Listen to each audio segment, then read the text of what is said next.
Hello, everybody. Welcome to our first podcast brought to you by Greater Lewisville Association of Realtors. My name is Stephen Etzel, broker, trainer in your market area.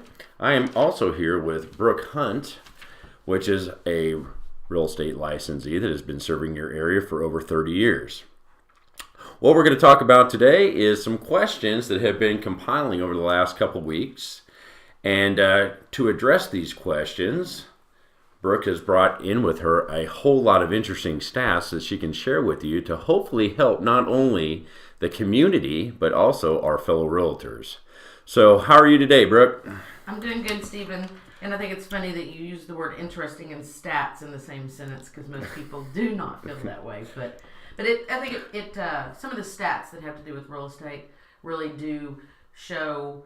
You learn what's in front of you based on really taking a good, strong look at what actually has already happened. So that's what we'll talk about today. Absolutely. And I feel the stronger that you know about these statistics, not only can it help you sell your properties, not only can it help the fellow realtors to understand what's going on in the market, on how the market is moving, but also the buyers as well.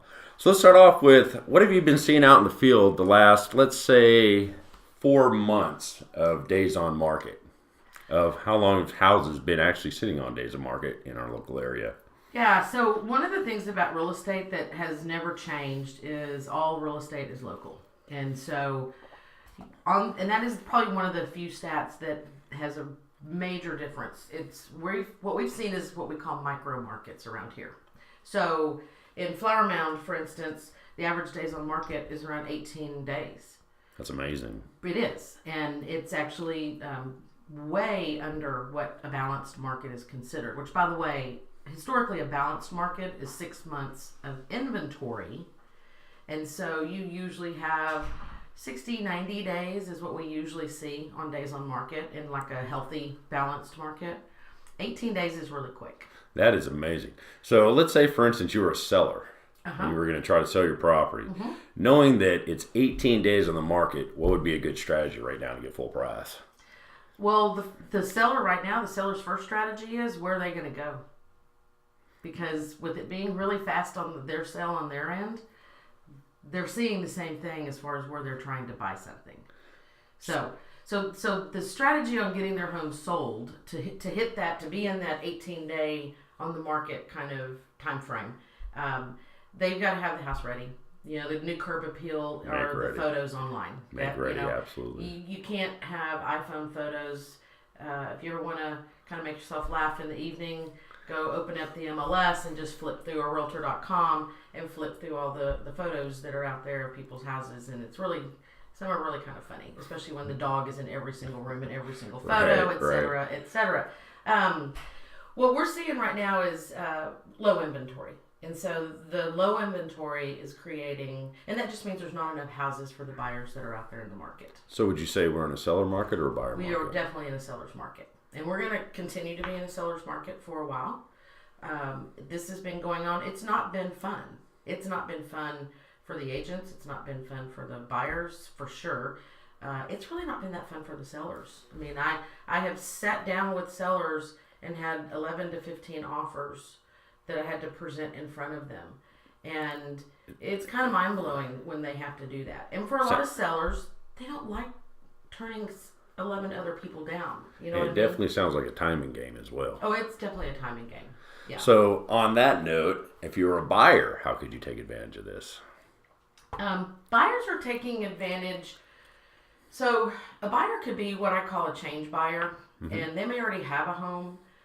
They need to get approved to not have to sell their current home and have a contingency, because when you go into a multiple offer situation, the contingency is not really going to help your game. A little low bargaining tool. Yeah, it is. So what we see buyers doing is you got to make smart offers, and it's got to be on the house that you want. And I've seen too many times where buyers, they lose the first offer, they lose the second offer, they lose the third. By the time they're on the fourth, they're just in it to win it. And they're not really getting the best house for the best terms for them. They're just in it to win it. And that attitude is that's not really what the end game ever should be in real estate. It's a funny thing that you said, in it to win it, because that's a great transition to the next question that we had. Okay. How do you feel about the builders? What are the builders markets doing? Because those seem to be our biggest competition right now, especially that they're offering some great incentives. They are. That resale homes cannot offer. They're offering incentives on not only bonuses for fellow agents, of course, but they're also offering some great bonuses on possibly adding different amenities or more amenities and upgrades, if you will. And they're also offering some great incentives for the mortgages as well. So how do you feel about maybe taking a look at the buyers, maybe going towards a new home instead of an existing home in that situation? Yeah, so let me go back to that word change buyers, okay? Really the builders are our friends in this business, because when we've got a period of low inventory the way that we have, we really, really need to have that new construction as an option out there. And so a lot of sellers would put their house on the market to sell, but they can't find anything in the pre-owned market that they want to buy. So historically, they've been able to go new construction. So it keeps the flow and the cycle of the inventory moving by the builders participating. Let me give you a quick example. Absolutely. Okay. So in 2005, when we were at the top of our market, okay, that was the best we've seen real estate as long as I've been in the business. In the Dallas-Fort Worth area alone, the builders actually filed, or there were 50,000 new building permits filed. Okay. Mm-hmm. Fast forward to 2009, that's only 4 years later, that was when we were in the housing crisis, in the bust, all right? And there were 14,000 building permits. Wow, that's quite a chop down. It's a big difference because of the mortgage meltdown. A lot of the banks and a lot of builders had too much inventory on the ground, and then that inventory sat because they tightened up on the qualifications. So there were few buyers in the market because they couldn't qualify because of the new rules from the Dodd-Frank Act. Mm-hmm. Then the builders had stuff on the ground. They wouldn't let the builders start any new construction. There was no capital being available by the banks in order to keep the building going. So you had 14,000 building permits in 2009. In 2017, we're back up to about 34,000 building permits. That's amazing. Yeah, the builders are getting back in the game again.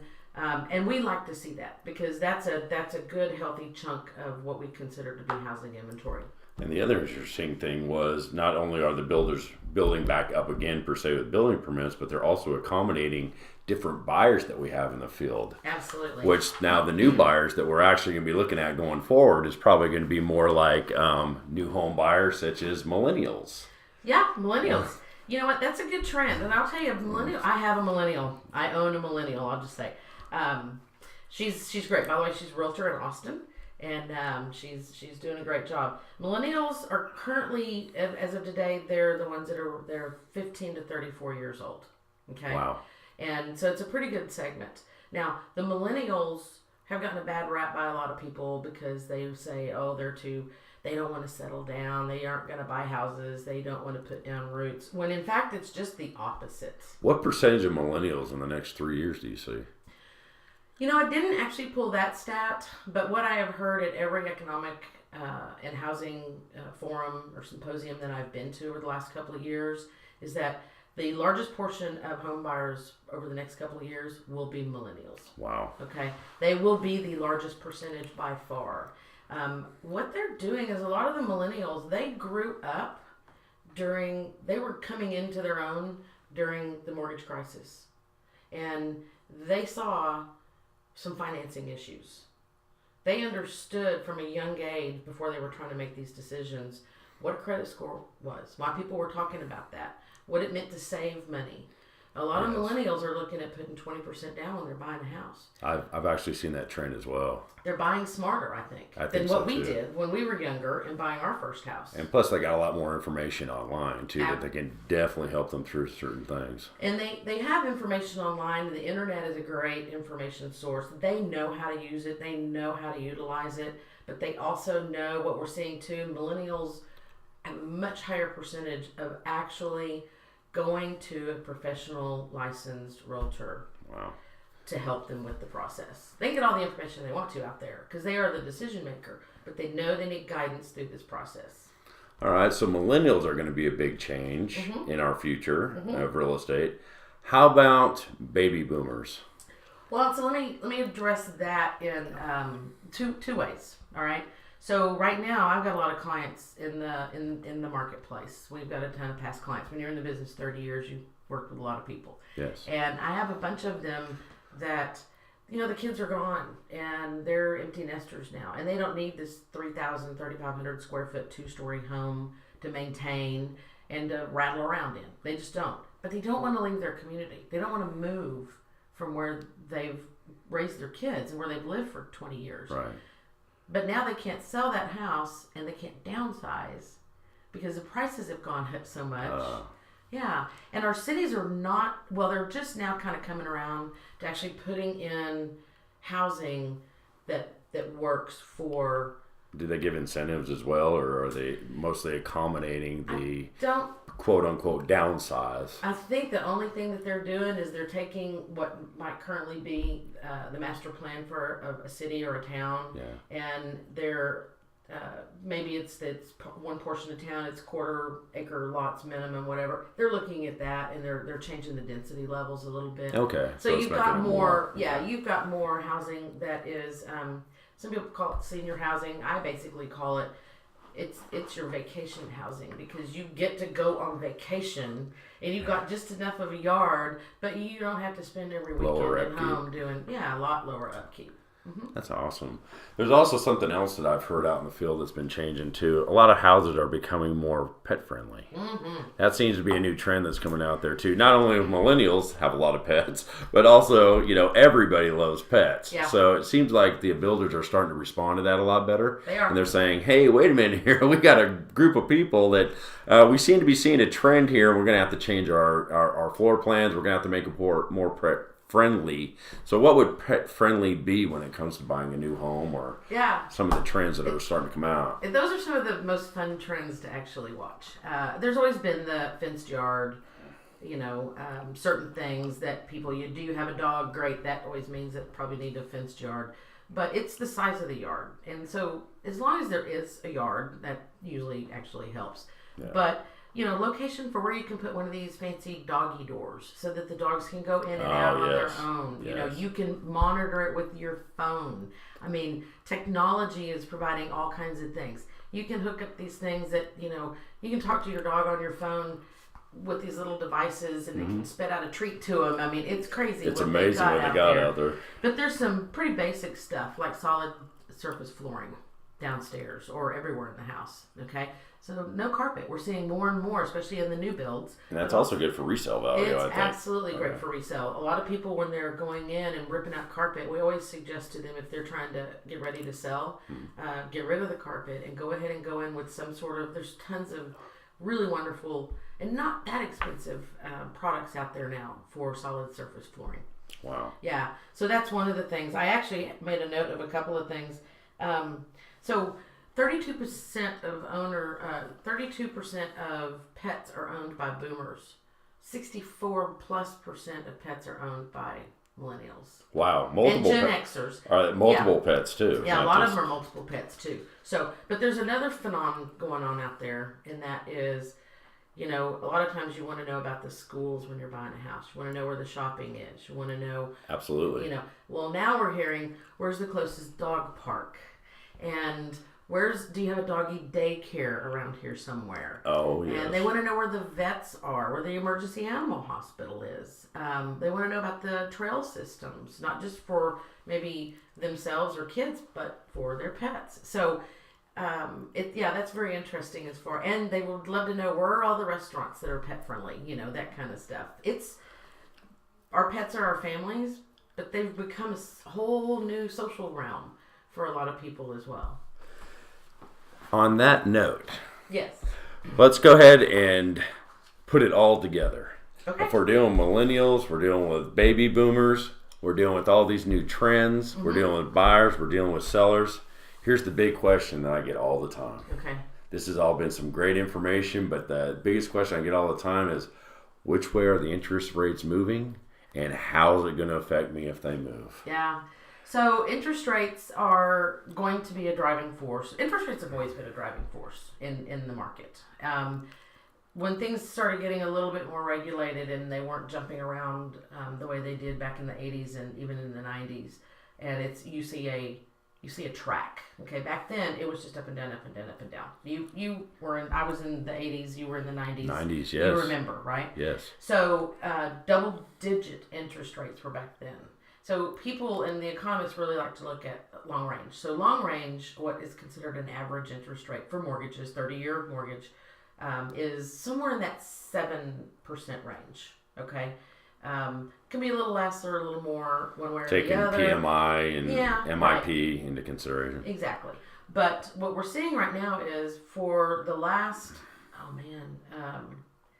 it's 2009 is when the government stepped in and helped out during the bust. And there were tax credits given, and they spent a couple of years pushing and keeping interest rates down. Okay. That was right before CFPB came out, 2010. Yeah. And housing, a lot of people don't realize the impact that housing has on the overall economy. When the housing sector is having trouble, then that has a ripple effect through all economies, all levels of the economy. For every home sale, and this is aside from what it cost at the closing table, what it cost at, with the mortgage and all that. These are auxiliary things. There is about $18,000 to $26,000 impact per home sale in the local economy. Wow. People have to find daycares. They're putting money. They're going to Home Depot. They're buying extra expense. Yes, it's just the influx of money, capital into the economy from one home sale. That's what people don't realize when they move from a possible apartment situation into a home. Expenses do go up. Yes. And everybody benefits from it, right. When it comes to small businesses right. and so forth. But of course, they should be educated to where and right. how those actually affect them. Right. I was dealing with somebody the other day, and they were a new home buyer, and I told them, you're going to have to get a lawnmower now. Right. So, that's just an expense that people don't think of as you're going through. Yeah, absolutely. So little things like that, if I was going to tell anybody that's a new home buyer, to go out and find out what these miscellaneous expenses are, because like you said, $26,000 is a lot of money. Oh, yeah. In the realm of things. Well, and you know what? For a home buyer, you never know where that seller is going. No. And that seller may be going to, a ranch where they don't need a lawnmower. They're going to need a tractor. Or they may be downsizing to where they can, use a pair of scissors to trim the lawn. So, never hurts for the buyer to ask the seller, hey, wherever you're going, are you going to need the lawnmower? And I'd be happy to buy that from you. Absolutely. That's always a good question. Let me wrap up on the interest rates, though, because what does it mean to a borrower? It's kind of what you asked me. Absolutely. What it means is right now, for every quarter of a point difference, it makes about a $15 to maybe $20 a month difference in the mortgage payment. So if you are sitting and waiting for interest rates to make a change and go lower, they're not going to. They're going to bounce around. They're going to dip. Yeah, the dip is not going lower to me. Right. Okay, they're going to dip a little, but they're going to be on a trajectory upward. It's just we have to.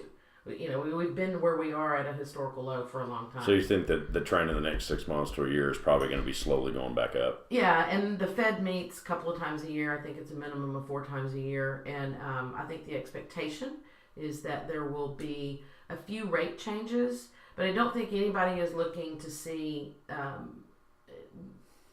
anywhere out of the 5s, and it may still stay around 5. I've heard some of the economists say it'll probably stay right where it's at right here. Now, on that note, I don't have a crystal ball, right? And I'm not a betting person on that stuff. But so if the interest rates go up, just kind of economy wise, if the interest rates go up, how do you feel the housing market will change for the sellers? Do you think the housing market will go down to accommodate that, or do you think it's still going to stay pretty solid? I think the interest rates going up will. I honestly don't think that, because we're still at a great level where we're at. Absolutely. Okay? And so, and Texas is still a great place. Texas is one of the top places to go. I was talking to our lobbyist in Austin, for the Realtors lobbyist. His name is Mark Lehman. I was talking to him last night about some of this. And he said that every year Texas still, there's a group called the Employee Relocation Council, and they've been around for a long time. And it's basically a group with all their main relocation companies. Texas always is in the top 3 across the country of attractive places for not only companies to relocate to, but for them to be able to relocate their people. Has to do with our property taxes and our overall taxes. And corporate incentives and so forth. Yeah, exactly. And it's the incentives that help. But the other thing is our infrastructure, our public schools, our available workforce that we have here. I mean, there's a lot of other things and other factors that come into play. And we average about 2.5% on property taxes. And I know a lot of people are just like, oh, you know, pulling their hair out. It's so high. I did some research on it last night.